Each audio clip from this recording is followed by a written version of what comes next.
रुक्मणी जी ने जब से प्रेम तत्व को समझा, कृष्ण को पति मान लिया था। पिता से कहती है मुझे कृष्ण से विवाह करना है। पिता खुश थे। भाई को बात जची नहीं। भाई ने कहा मैंने अपने मित्र शिशुपाल को पहले ही वचन दे दिया है, तो मेरी बहन का विवाह मेरे हिसाब से होगा, जैसे उसको विवाह करना है। पर अब उसके जिद के आगे किसी की चली नहीं। तो रुक्मणी जी ने एक पत्र भिजवाया भगवान को कि मुझे आपसे विवाह करना है, अब या तो आप आइए वरना किसी और से विवाह तो मैं नहीं करूंगी। तो भगवान के पास पत्र पहुंचता है।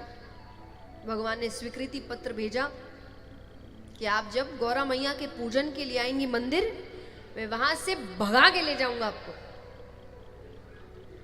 अब यहां जितने भी युवा बैठे हैं, ज्यादा आइडिया ना लगाएं, क्योंकि पहली चीज तो भगवान की नकल करते नहीं, ठीक है। दूसरा, आपको यहां परिस्थिति भी समझनी पड़ेगी। दो परिस्थितियां हैं। पहली तो ये दोनों पहले से शादीशुदा है। कृष्ण किसका अवतार है?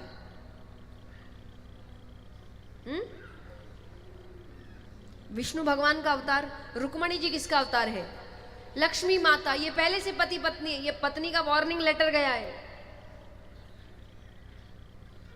दूसरा, अगर आप इस प्रसंग को कहीं भी अपने जीवन में देखते हैं तो एक बात कहूंगी, जब भी ऐसी कोई स्थिति आती है कि आपको कोई समझ नहीं रहा, तब आपके परिवार से कोई एक बुजुर्ग होना चाहिए, एक आपसे बड़ा होना चाहिए जिसको आपकी बात सही लग रही है। दोनों ने ये काम किया है। रुक्मणी जी के पिता को मंजूर था, हाँ कि ना? और वहीं जब भगवान के पास भी पत्र आया तो भगवान ने पहले बलदाऊ भैया को पूछा है कि मुझे क्या करना चाहिए।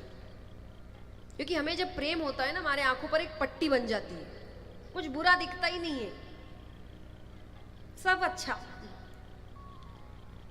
तो उस वक्त कोई एक ऐसा चाहिए जो अनुभवी है, आपसे ज्यादा अनुभव, एक से ज्यादा नहीं, पर वो एक आपको कहे तुम्हारा फैसला सही है, तब आगे बढ़ जाओ। लेकिन आप अकेले ही अपने आप को सही मानते चल रहे हैं तो ये सही नहीं है। तो दोनों ने अपने अपने घर से एक बड़े को राजी किया है। अब यहां मैया पूजन के लिए आती है, पूजा कर रही है। करते करते उनके नेत्र तो रास्ते पर ही है और वहां भगवान का रथ आता है। रुक्मणी जी के हाथ को पकड़कर रथ में बैठाते हैं और लेके भाग जाते हैं।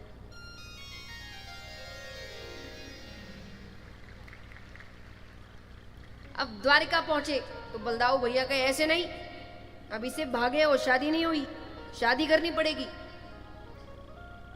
तो आइए, जैसे आपके घर में विवाह होता है उसी प्रकार हम ठाकुर जी का विवाह मनाते हैं। माता को हल्दी लग रही है, मेहंदी लग रही है और भगवान की बारात तैयार हो रही है। जितने बाराती हैं पीछे जाएं।